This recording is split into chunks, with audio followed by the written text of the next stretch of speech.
शुक्र है आंसुओं का कोई रंग नहीं होता, वरना सुबह के उजालों में रंगीन तकिए सबके राज खोल दिया करते।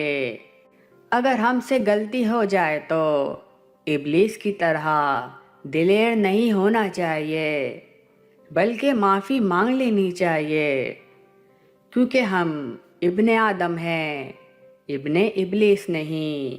अगर किसी शख्स को खुद में कोई ऐब नज़र ना आए तो समझ लें कि इसकी जहालत अपनी इंतहा से भी आगे निकल चुकी है। कभी कभी इंसान वाकई हार जाता है, खामोश रहते रहते, सब्र करते करते, उम्मीदें रखते रखते, रिश्ते निभाते निभाते, सफाइयाँ देते देते, अपनों को मनाते मनाते। मैं अल्लाह से कतरा कतरा नहीं समुंदर मांगता हूँ। मैं अल्लाह से बेहतर नहीं बेहतरीन मांगता हूँ, क्योंकि मैं जानता हूँ कि सब इसके इख्तियार में है।